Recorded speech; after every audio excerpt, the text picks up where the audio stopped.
I'm John Menti, one of the technical content developers here at Uptycs, and today we'll explore what happens when attackers exploit cloud server vulnerabilities and demonstrate how Uptycs can ensure your infrastructure security.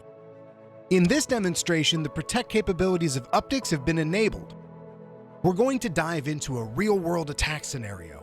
Our focus is on the attacker utilizing Shodan, a powerful search tool to find vulnerable systems. Specifically, they're searching for a system using ActiveMQ's openware transport on port 61616, running the version 5.17.3.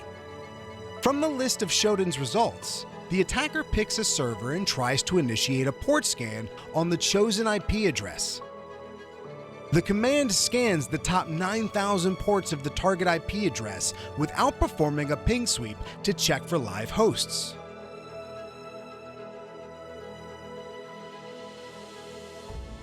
An open port is discovered, revealing the very service the attacker hoped to find: ActiveMQ's openware transport, running on that vulnerable version 5.17.3. After pinpointing the vulnerable server, the attacker attempts to exploit the discovered ActiveMQ vulnerability. On the first attempt, the attacker launches the exploit code. Silence follows. No shell prompt appears. Puzzled, they think, why wouldn't that work? Reviewing the command, suspecting a minor error, they prepare for another go. On the second attempt, they adjust the parameters. Still, the server gives no response. Oh, come on, is there a patch I overlooked or something? Increasingly frustrated, the attacker prepares for one final push.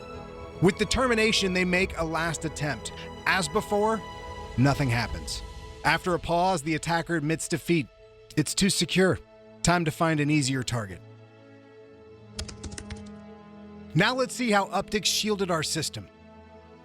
On the AWS overview page, the top security concerns are listed at the bottom, and we dive straight into one of the reverse shell attempts.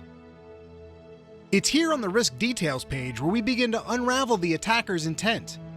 The evidence graph highlights the ActiveMQ vulnerability in the attempted reverse shell, illustrating where Uptycs halted the attacker's efforts. Notice the red dashed line signaling the attempted exploit. Clicking on Threats and Malware, in Security Findings, then the reverse shell in the list, we are taken to the Detections page where we can learn more. By examining the command line shown in the Signals section, we can observe the 3 failed attempts by the attacker, each thwarted by Uptycs' robust protective measures. Switching to the detection graph, we not only easily see the different executed commands and each reverse shell attempt that was stopped, clicking on any will give you a deeper view into the attempt.